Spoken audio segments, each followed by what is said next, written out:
প্রসাব করার সময় যে ভুলগুলো কখনোই করবেন না, যদি করেন তাহলে দুনিয়া এবং আখিরাত উভয়ের জন্যই আপনাকে ভয়ঙ্কর বিপদ ডেকে নিয়ে আসবে। দুনিয়ারও অকল্যাণ হবে এবং পরকালের জন্য আপনাকে আল্লাহ পাক অকল্যাণের মধ্যে রেখে দিবেন, জাহান্নামের মধ্যে ঢুকিয়ে দিবেন, কবরের মধ্যেও আপনার আযাব হবে।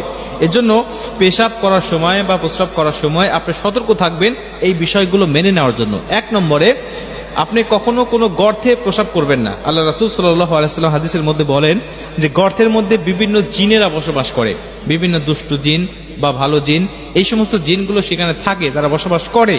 কিন্তু যদি তাদের অজ্ঞাতসারে তাদের শরীরের উপরে এই নাপাকি তোমার পেশাবটা পড়ে যায়, যদি সে ভালো জিন হয় তাহলে তোমাকে ক্ষমা করে দিবে, তাহলে তোমাকে কিছু বলবে না। কিন্তু সে যদি হয় দুষ্ট জিন, মানুষের মধ্যে যেমন ভালো মন্দ আছে, জিনদের মধ্যেও ভালো মন্দ আছে।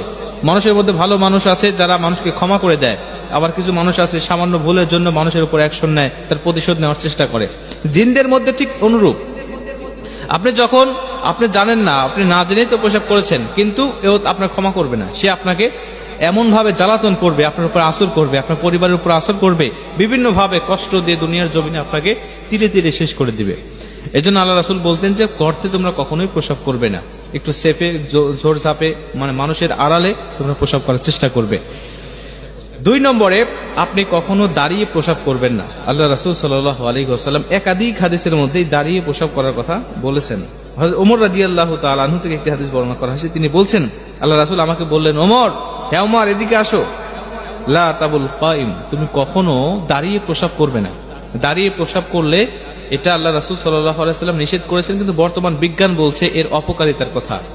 বিজ্ঞান বলছে, বর্তমান গবেষক বলছে, যদি কোনো মানুষ দাঁড়িয়ে প্রসাব করে তার যে ক্ষতিটা হবে এটা অকল্পনীয় ক্ষতি। আল্লাহ রাসূল সাল্লাল্লাহু আলাইহি ওয়াসাল্লামের হাদিসগুলো বিজ্ঞানরা প্রতিগুলোই এখন গবেষণা করছে, প্রায় হাদিসগুলো গবেষণা করা দেখছে যেটাতে আল্লাহ রাসূল করতে বলেছেন এর মধ্যে কল্যাণ আছে, যেটা নিষেধ করেছেন এর মধ্যে অকল্যাণ রয়েছে।